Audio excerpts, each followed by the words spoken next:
Em poucas palavras. Um olhar sobre o mundo, a vida e a sociedade, à luz da Palavra de Deus, com Augustus Nicodemos.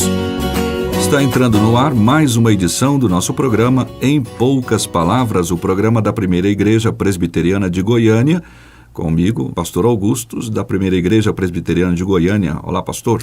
Olá, Nadson. Olá, querido ouvinte. Estamos de volta e eu espero que o programa de hoje seja uma grande bênção em sua vida. De acordo com algumas pesquisas, passa da casa do 1 milhão o número de pessoas que cometem suicídio anualmente. De acordo com o jornal Folha de São Paulo, o suicídio é a terceira causa de mortes entre os jovens. A Organização Mundial de Saúde destaca que o suicídio aumentou cerca de 60% nos últimos 45 anos. Suicídio, esse é o tema do programa de hoje. Pastor Augustus, o que é que leva tantas pessoas ao suicídio? Nathan, vamos primeiro definir suicídio como sendo aquele ato intencional em que a pessoa tira a sua própria vida. Eu vi aí que o número de suicídios, de fato, é muito grande, mas eu acredito que o número de tentativas de suicídio deve ser maior ainda. Certamente. Porque muita gente tenta o suicídio e não logra êxito, né? Graças a Deus por isso. Eu imagino que a razão, ou que as razões que levam uma pessoa ao suicídio tem a ver com o desencanto pela vida. A pessoa, por motivos vários, motivos bastante pessoais ou questões existenciais, ela não consegue encontrar mais alegria de viver, ou o que é mais grave, não encontra motivação para a vida. E ela pode ser levada a isso por várias questões. Um desencanto de romance, por exemplo, muita gente se suicida depois de acabar um romance, um relacionamento amoroso. Há problemas financeiros, né? Tem muita gente que entra em desespero por causa de dívidas e compromissos e cobranças, e a pessoa não tem condição nenhuma de saldar aqueles compromissos e vê então o suicídio como sendo a única alternativa. E há outras situações relacionadas com honra, com justiça, mas eu penso que uma das razões principais, especialmente quando a gente fala de jovens, Nathan, é a falta de sentido para a vida. De alvo. E não é de estranhar, porque a sociedade moderna, especialmente nos países ocidentais, ela está impregnada por filosofias nihilistas que dizem que a vida não tem sentido, que o mundo não faz sentido, que não existe propósito nos acontecimentos, que a vida é simplesmente um desenrolar de eventos sem propósito, sem finalidade, que o ser humano nada mais é do que o resultado de um longo processo evolutivo guiado por uma seleção natural cega, que não tem finalidade nenhuma, e com isso a vida humana se reduz a nada. E muita gente então vive para comer, beber, se divertir e aproveitar a vida, aproveitar o hoje. E quando as pessoas não conseguem nem fazer isso, elas dão cabo da própria vida. Elas não têm prazer, não têm finalidade, não vê razão, e entende que o suicídio terminaria com esse sofrimento intelectual, espiritual, emocional, intenso e grave. Como é que a gente pode relacionar isso com essa frase, o vazio existencial? O vazio existencial é a falta de qualquer conteúdo que dê significado à vida, conteúdo intelectual, filosófico, moral, uma razão para viver. O ser humano, ele foi construído de tal maneira que ele precisa de uma razão para viver. Ele é diferente nesse sentido dos animais. Os animais, eles não precisam, você não vê aí nenhum passarinho pousado num galho de árvore perguntando qual é a razão da existência dele, por que é que ele vive, né? Ele segue os seus instintos naturais de reprodução, alimentação, de repouso, busca do alimento, mas o ser humano, ele é diferente. Biblicamente falando, ele foi feito à imagem e semelhança de Deus. Portanto, ele é um ser moral, ele tem autoconsciência, ele tem determinação, ele tem arbítrio, e ele precisa entender a razão da sua existência e para o que ele vive e o que é que vem depois dele, para não falar da questão das origens. E quando ele não tem essas respostas, a vida de fato perde sentido e vem esse vazio existencial que você fala aí. O senhor disse agora há pouco acerca das dificuldades financeiras, né? E algumas pessoas até se escoram naquele ditado: dinheiro não traz felicidade, né? E alguns até rebatem: não traz, mas manda trazer, né? Ou seja, manda comprar.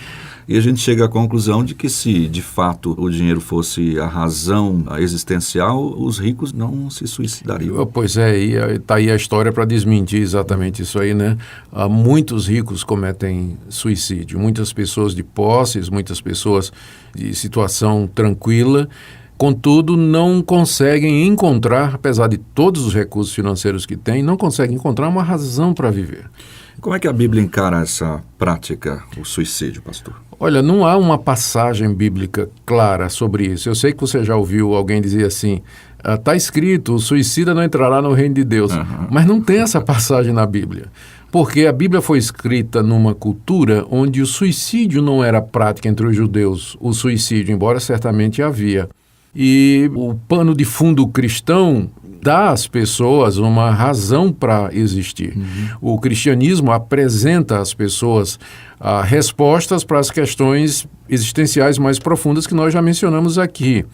Então, a Bíblia, como sendo a escritura do cristianismo, ela não trata da questão do suicídio diretamente, mas ela nos diz que o tirar a vida é pecado, ela nos diz que viver em desespero e sem razão é uma falta de confiança no que Deus é e naquilo que Deus revelou na sua palavra.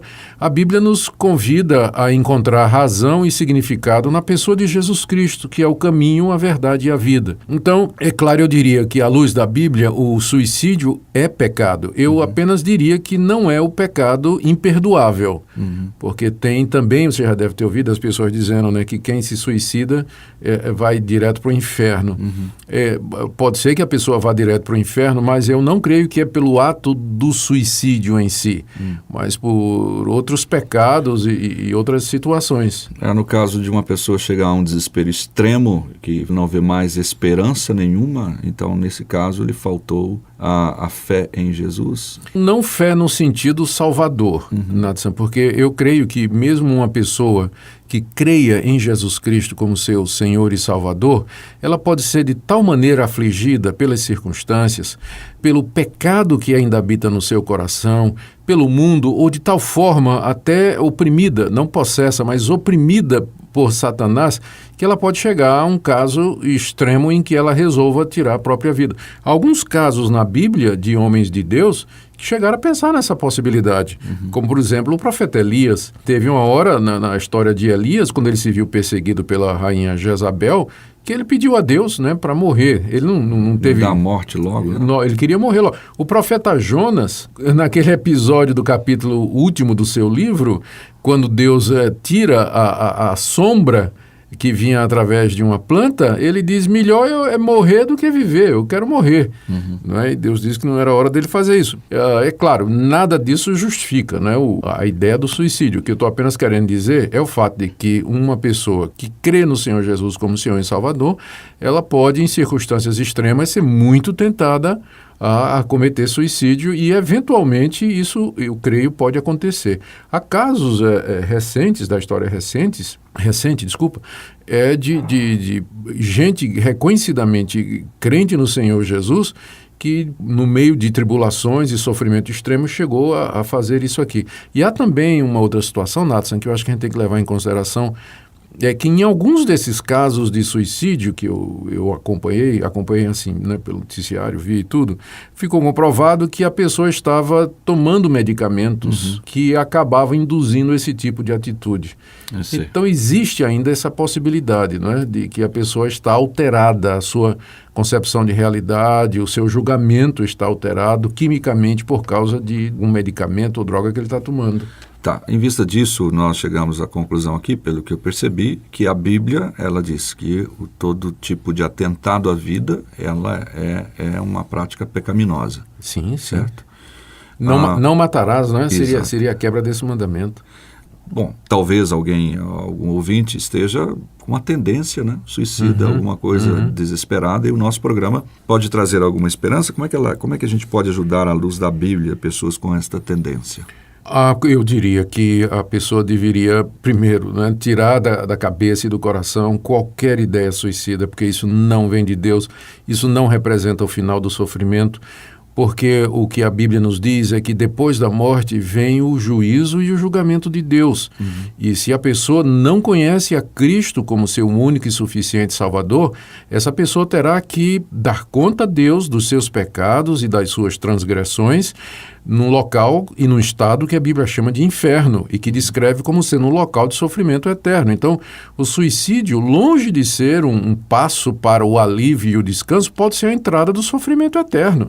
Né? Então, a primeira coisa que eu diria é: tira da cabeça essa ideia de que o suicídio vai te trazer paz. Segundo, eu diria para essa pessoa que qualquer que seja o problema dela, existe um Deus que é maior do que os nossos problemas, que é o Criador de todas as coisas e que nos dá, no seu Filho Jesus Cristo, perdão, reconciliação, conforto e razão de viver.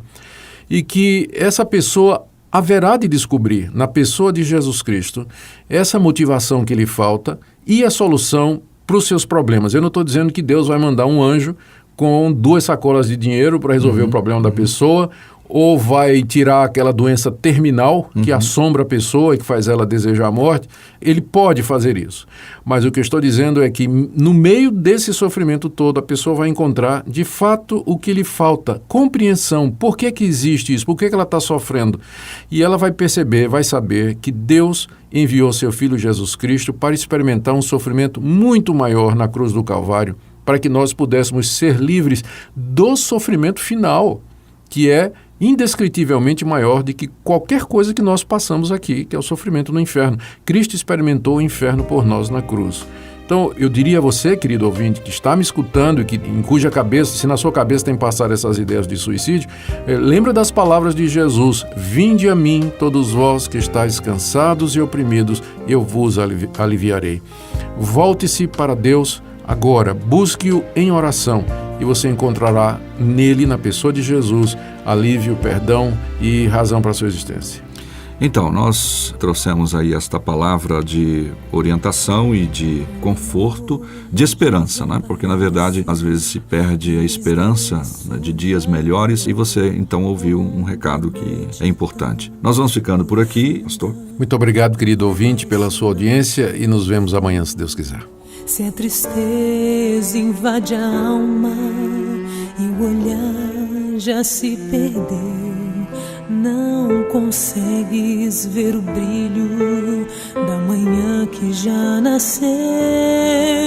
Se o caminho é incerto e o além não podes ver, se os amigos já não sabem com certeza o que dizer, se o céu é tão escuro e traz nuvens de temor, e a esperança se confunde na tristeza e na dor. Vem, descansa em mim, recebe o